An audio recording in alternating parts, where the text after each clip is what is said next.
Sapa ya Allah anbiya sapa anbiya niku pun gampangane ngomong anbiya ngoten mawon. Wa kafa bi rabbika wa kafalan cukup sapa bi rabbika pangeran sira. Baknya ya Allah ya Rabbi ya Karim ala qaulin niku zaidah. Aw sapa bi rabbika pangeran sira apane hadian zat kang nuduhake laka maring sira wa nasiran lan kang nulungi aina siran tegese kang nulungi laka maring sira ala a'da ika ing atase pira-pira musuh sira ngatasi pira-pira musuh sira pun ningali ayat tapi Masya Allah ini merupakan sebuah ayat yang sifatnya sangat memukul menampar pokoknya menghajar lah kepada kita semua. Nang iki dikaaken waqala rasul. Kita muratirin ayate waqala rasulu ya Allah qadu hadzal qur'ana mahjura. Baginda Nabi yang menjadi rasul berkata, In ya Rabbi wahai Tuhanku, inna qaumi sesungguhnya kaumku ittakhadhu hadzal qur'ana. Mereka menjadikan Al-Quran ini mahjura sebagai perkara yang mereka tinggalkan. Terus Kanjeng Nabi niki sambat dumateng Allah Ta'ala bahwa kaumnya ini menjadikan Al-Quran sebagai perkara yang ditinggal. Lawang sulimaleh murate waqala rasulu baginda Nabi yang menjadi utusan berkata, Ya Rabbi wahai Tuhanku, Inna qaumi sesungguhnya kaumku ittakhadhu mereka menjadikan ahadzal qur'ana kepada Al-Qur'an ini mahjurun suatu perkara yang ditinggal. Ya Allah sesungguhnya kaumku ini loh menjadikan Al-Qur'an sebagai sesuatu perkara yang mereka tinggal. Artinya bagaimana? Teng tafsir Jalaluddin Al-Mahallinya beliau dawuh wa qala rasul ay Muhammadun. Ya ini kan Muhammad sallallahu alaihi wasallam yang menjadi rasul. Beliau berkata, Ya Rabbi inna qaumi sesungguhnya kaumku Quraisyan, yakni kaum Quraisy. Ittakhadhu mereka menjadikan hadzal Qur'an, Al-Qur'an ini mereka jadikan sebagai mahjuran, yang ditinggal ay matsrukan. Jadi secara garis globalnya mereka orang-orang Quraisy menjadikan Al-Qur'an ini merupakan sebuah perkara yang ditinggal. Perkara yang ditinggal tengeriki tafsirannya para ulama ada dua. Menurut qaul yang paling kuat sendiri, dan ini tingkatan meninggalkan Al-Quran yang paling parah, yaitu tingkatannya meninggalkan yang dengan arti benar sama sekali tidak mengimani, tidak mengamalkan terhadap hukum-hukum yang alam Al-Quran. Itulah yang artinya meninggal, menjadikan Al-Quran ini sebagai suatu perkara yang ditinggalkan. Semalana sampean bisa lihat di dalam kitab Sawinya. Ngariku dawuh qauluhu mahjuran ay fa'aradu anhu wa lam yu'minu bihi. Yakni mereka orang-orang kafir itu berpaling dari Al-Quran dan beriman terhadap Al-Quran. Lalu tentang kelanjutan Fadil ayah waradat fil fari al-mu'ridina anil Qur'an alladzina lam yu'minu bihi. Maka sesungguhnya ayat ini menerangkan tentang golongannya orang-orang kafir yang sama sekali tidak mau beriman terhadap Al-Quran. Ini tingkatan menjadikan Al-Quran merupakan sebuah perkara yang ditinggal yang paling parah. Ya. Tingkatan yang paling parah yaitu menjadikan Al-Quran merupakan sebuah perkara yang ditinggal, artinya sama sekali sedikit pun tidak mau beriman. Seperti yang sering diaturakan, seperti yang sering dibahas bahwa orang-orang kafir itu memperolokkan pada Al-Quran ini. Mereka mengatakan bahwa Al-Quran ini merupakan ifkunif tarohu, merupakan sebuah kebohongan yang dibuat-buat oleh baginda Nabi. Ada yang mengatakan bahwa mereka mengolok-olokkan kitab Al-Quran bahwa Al-Quran itu adalah asatirul awwalin, merupakan kebohongannya orang-orang terdahulu. Ya, inilah bentuk ketidakimanannya mereka. Maka sama kita ini selaku orang-orang yang mukmin, kita ini selaku orang yang mukmin, kita juga diperintahkan agar kita itu beriman terhadap Al-Quran yang dengan arti benar-benar mengimani secara 100%. Jangan sampai kita itu mengimani hanya bahasane nu'minu biwa'din wa nakfuru biwa'd, iman kepada sebagian dan kufur kepada sebagian. Itu mboten saged. Mulane pun sering dingendikaken bentuk iman itu bukan hanya nyuwun sewu. Bentuk iman itu bukan hanya kita iman bahwa ini Al-Qur'an merupakan kitab yang diturunkan kepada baginda Nabi, yang merupakan kitabnya Allah Ta'ala. Buatan hanya itu saja. Tapi ada yang lebih berat dari itu, yaitu bentuk mengimani, salah satu bentuk terkuat di dalam mengimani setelah meyakini secara i'tikad hati, yaitu benar-benar merealisasikan dan menerapkan hukum-hukum yang ada di dalam Al-Quran. Bahwa ya Allah ya Rabbi ya Karim, bahwa seperti yang ada di dalam Al-Quran itu semuanya adalah hukum-hukum yang wajib kita terapkan, yang pada realitanya kita semua pada hari ini masih banyak yang belum bisa menerapkan di dalam hukum-hukum Al-Quran. Ya Pak, contoh ringan orang yang mencuri, orang yang mencuri nanti tangannya dipotong, kemudian orang yang berzina dicambuk, kemudian orang yang membunuh dibalas dengan dibunuh. Sementara ini had-had yang seperti ini, bahasanya kan had ya, ini sudah masuknya sudah bukan hanya sekedar takzir, tapi masuknya kepada had.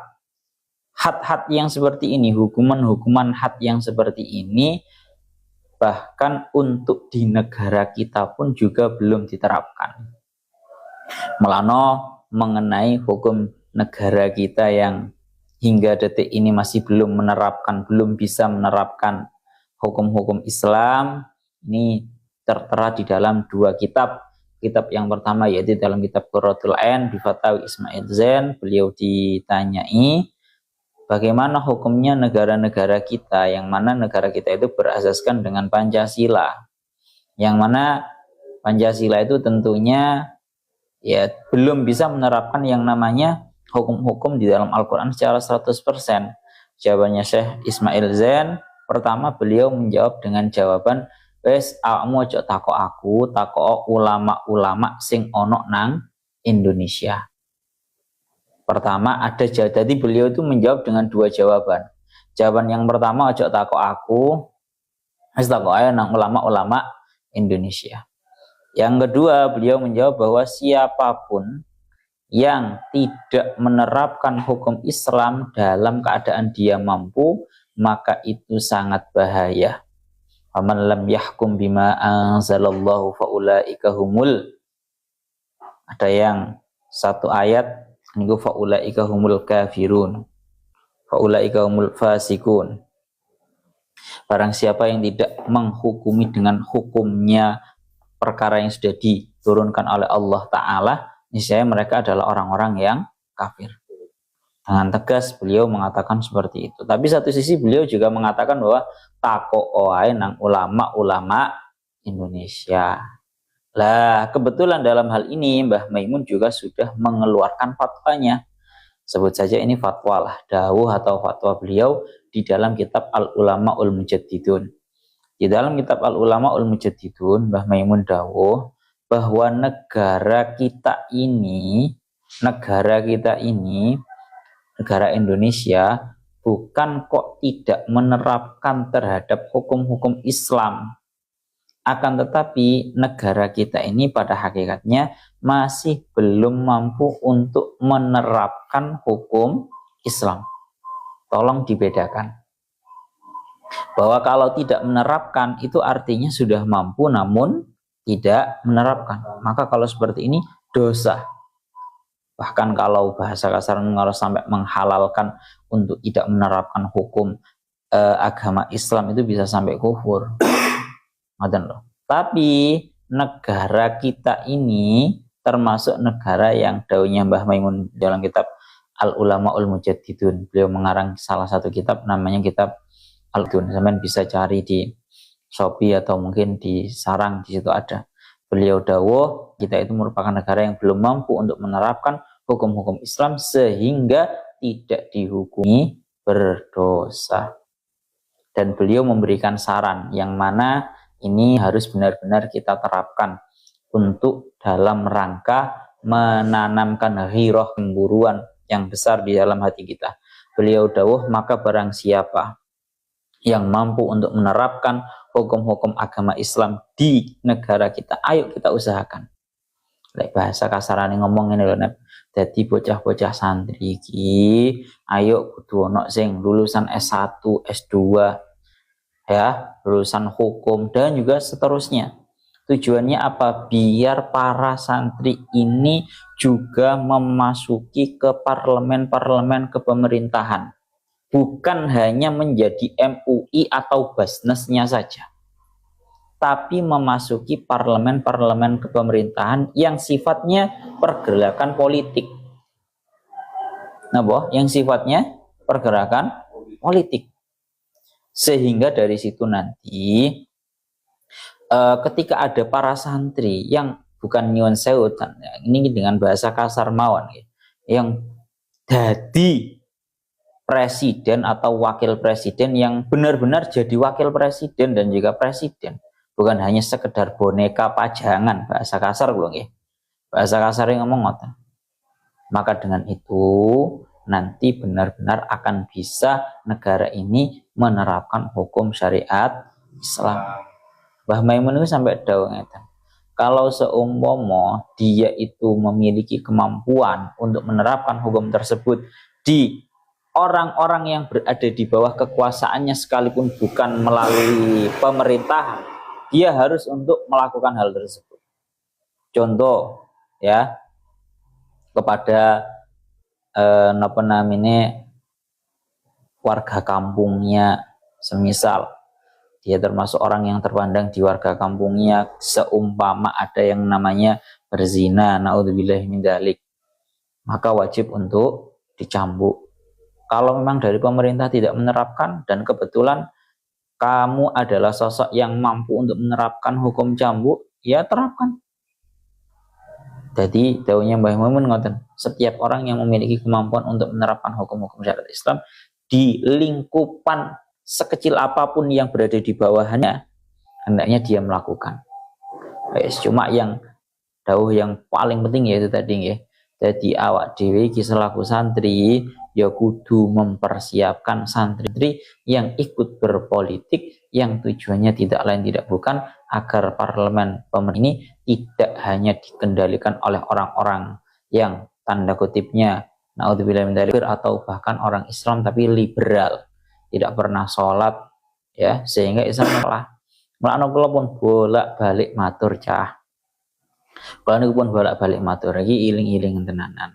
Al haqqu bila nizam, al haqqu bila yaghlibul batil bin nizam. Dawuhnya Sayyidina Ali. Artinya bagaimana? Al haqqu utawi barang kang bener. Bila nizamin kelawan tanpa organisasi atau terorganisir. Iku yaghlibuhu ngalahake ing kubila nizam apa al batilu perkara kang batil bin nizami kelawan organisasi.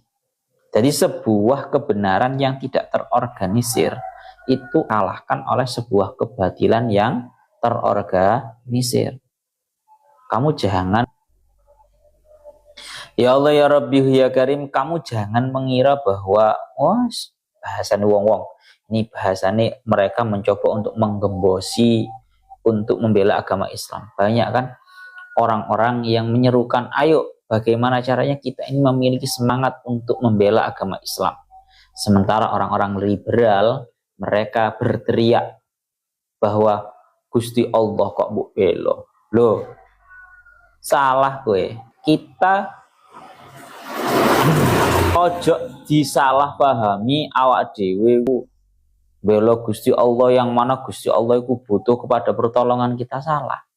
Berarti itu kan memang pintar di dalam menjatuhkan syubhat. bahasane menjatuhkan keambiguan.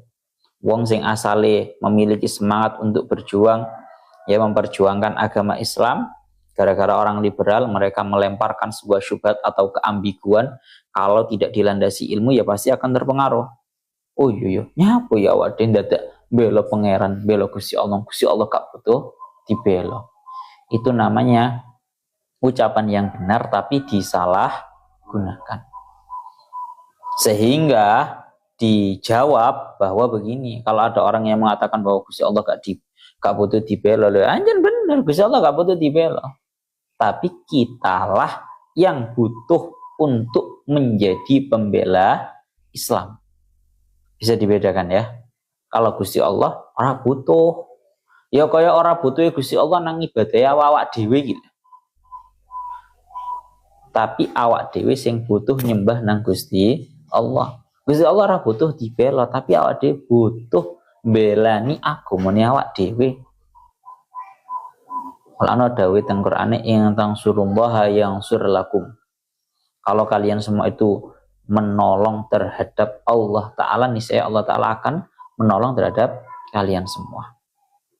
Kembali lagi, guys ya. Jadi iki awak dhewe mulane biyen niku Mbah Yai Ploso, salah satu alasan beliau mendirikan Pondok Uin, ini juga salah satu alasannya adalah itu.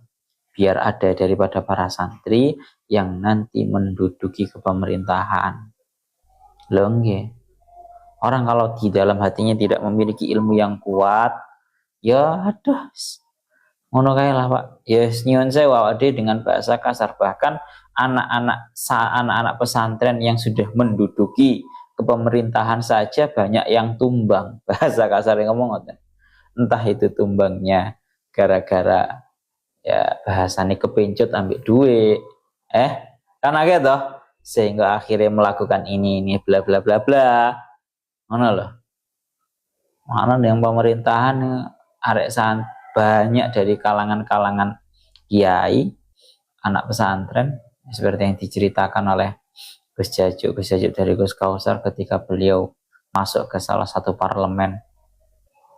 Gus Kausar ini didhawuhi Gus, di bawah ini merupakan penjaranya kiai-kiai Gus, ustadz-ustadz kiai-kiai yang kebetulan beliau itu melakukan malah pokoknya bahasanya terlalu sore Pak, gak benar Pak kiai dibahasa ning ngono kuwi. Tapi itu realita. Yes nggih. Jadi betapa beratnya. Karena kalau kita mengajak ke luar negeri, contoh kalau pada orang kafir itu akan sangat galau kalau pemerintahnya itu dipimpin oleh orang-orang yang benar-benar memahami terhadap Al-Quran dan menerapkan nilai-nilai hukum yang ada dalam Al-Quran. Galau tenan wong kafir ndelok wong koyo ngono kuwi. Paham ya? Karena kalau kita lihat seperti ada dulu salah seorang presiden Libya kalau nggak salah, yang namanya Saddam Hussein, itu merupakan seorang yang benar-benar menerapkan terhadap Al-Quran dan memerangi terhadap orang-orang kafir. Umurnya nggak tahu Pak, dibantai karo orang-orang kafir Amerika dan juga Israel. Kemudian ada juga Muammar Gaddafi yang paling keren ya. Ada juga yang namanya Muammar Gaddafi. Beliau juga sangat tegas. Dia begitu, gak suwe di pateni pisan namanya wong kafir. Pon, dengar ya. Jadi itu yang paling berat itu justru itu. Jadi inna qaumit takhadhu hadzal qur'ana mahjura. Barang siapapun yang tidak beriman itu tingkatan yang paling besar ya, menjadikan Al-Qur'an sebagai perkara yang ditinggal. Iman tok ae lho angel. Iku wis wong angel lah ya. Wong kafir angel tenanan. Baru setelah itu, setelah iman dengan hati, tingkat hati ada yang namanya istilahnya yaitu menerapkan terhadap hukum-hukum yang ada di dalam Al-Quran. Wes, niku ngoten. Dengan makna yang lebih umum,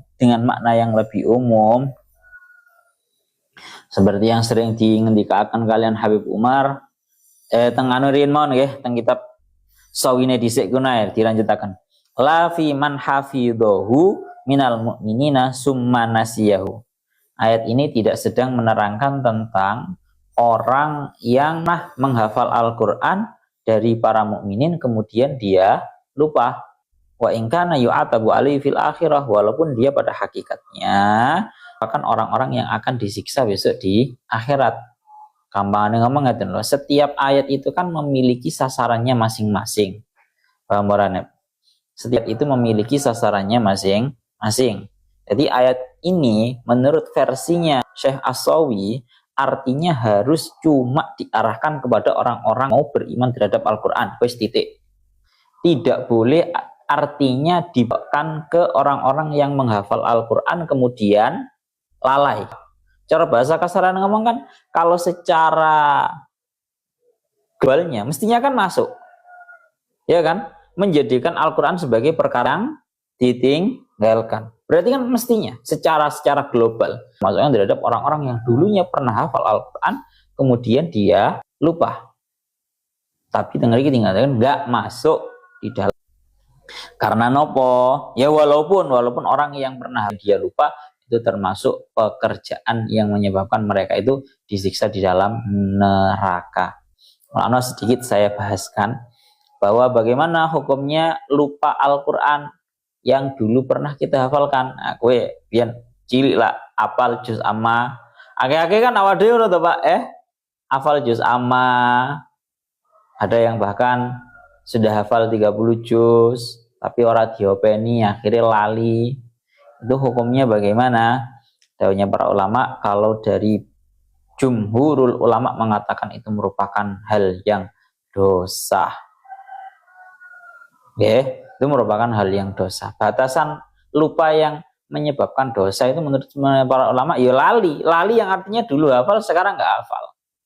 Tapi menurut sebagian ulama, kalau nggak salah dari golongan Imam Abu Hanifah, itu mengatakan batasannya lupa dari Al-Qur'an yang diharamkan yang berdosa itu adalah lupa yang sekiranya dulu hafal kemudian dia lupa sampai nggak bisa baca Al-Qur'an. Itu jenenge lupa. Tadi rada enteng. Menurut Imam Abu Hanifah berarti lek ana wong biyen hafal Qur'an, marana saiki seisok maca Qur'an cuma lali, tapi seisok maca Qur'an. Menurutnya pendapat Imam Abu Hanifah itu enggak dosa. Karena dia enggak lupa terhadap Al-Qur'an. Tapi menurut jumhurul ulama, ngono kuwi wis dosa, Pak. Ngono kuwi jenenge lali pisan. Pun, itu menurut bahas masalah napa? Lupa terhadap Al-Qur'an. Yang tidak termasuk di dalam ayat ini, tapi tetap haram dengan adanya dalil lain. Mulane teng niki teng hadis dingendikaken man ta'allamal Qur'ana, barang siapa yang belajar Al-Qur'an tapi wa'allaqa mushafahu, kemudian dia menggantungkan mushafnya, lam yata'ahadhu,